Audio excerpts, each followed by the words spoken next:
નાઈને માથું ધોઈને હું મસ્ત આવી ગઈ હતી સુરત દાદાના દર્શન કરવા, પણ આજ તો સુરત દાદા દેખાણા જ નહીં, કોને ખબર. પછી તો તુલસી માતાને પાણી ચડાવ્યું અને અંદર આવી. આજ તો રવિવાર એટલે રાજને રજાઓ, તો એ બેસી ગયા હતા કોમ્પ્યુટર એનું કામ કરવા માટે. એને જોઈને મને ઉત્સાહ આવી ગયો એટલે હું ફટાફટ કામ કરવા માંડી. રૂમમાં આવીને બધી સાફ સફાઈ કરી.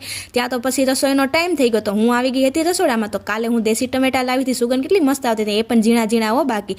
પછી તો શું ફટાફટ રસોઈ બનાવવાનો ટાઈમ થઈ ગયો તો ખાનું ખોલીને જોયું તો ઘઉંનો લોટ તો ખાલી થઈ ગયો. મને તો ચિંતા થઈ, આજ તો રવિવાર છે તો કોણ દળી દેશે. તો એ વિચાર્યું કે લાઈને ફટાફટ ઘઉંને એવું સાફ કરીને જાઓ, એક ખુલ્લું હોય તો. પછી તો શું ઘઉંની બોરી લઈને મસ્ત ફટાફટ ઘઉં ચાળવા બેસી ગઈ. ફટાફટ ઘઉં ચાળીને એવું બધું કરીને અને દહીંનું તો ભરી દીધું હતું. હો ભાઈ, દહીંનું ભરાઈ ગયું હતું, પણ એટલા બધા તડકામાં હાલીને કોણ જાય. પછી યાદ આવ્યું કે લે રાત તો ઘરે છે, લાઈને એને જ કહું કે આવે મારી હારે. પછી તો રાજ પાસે ગઈને મેં કીધું કે ભાઈ હાલો ને દહીંનું દળાવ, તો કે માર નથી આવું. તો મેં કીધું લાવો ગાડીની ચાવી આપી દો, કે તને આવડે છે. પછી કે હારું હાલ હું આવું છું. તો પછી તો અમે બે નીકળી ગયા હતા ને એને કાઢી લીધું એનું બુલેટ, જોઈ લો. પછી તો હું 108ની સ્પીડે ગયા, કારણ કે આજ તો ઘંટી 12 વાગે બંધ થઈ જાય. પછી તો ઘંટીએ આવીને દહીંનું મૂક્યું, તો ઘંટીવાળા ભાઈ કે અડધી કલાક થશે હો ભાઈ. તો પછી પાછું આવી જવું પડ્યું ઘરે. આવીને પછી તો મેં શું ફટાફટ એક બાજુ દાળ બાફવા મૂકી દીધી અને બીજી બાજુ ભાત બાફવા મૂકી દીધા હતા. તો હવે આ બંનેમાં સીટી થાય ત્યાં સુધીમાં આપણે શાકને એવું થોડુંક સુધાર નાખીએ. તો આજ તો રાજ ઘરે હતા એટલે એને મેથીના ભજીયા ખાવા હતા.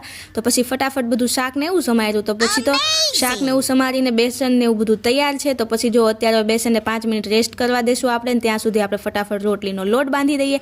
અને રોટલીનો લોટ બાંધીને બધી રસોઈ તૈયાર હતી. ને આજે જમવામાં બનાવ્યું છે ભજીયા, દાળ ભાત, શાક, રોટલી, છાશ, દહીં. તો આવી જાઓ બધા જમવા માટે. આજ માટે બસ એટલું જ તે. હવે મળીએ આપણે નેક્સ્ટ મિની વ્લોગમાં. રાધે રાધે. મિની વ્લોગ ગમ્યો તો ચેનલને કરી દેજો સબસ્ક્રાઈબ.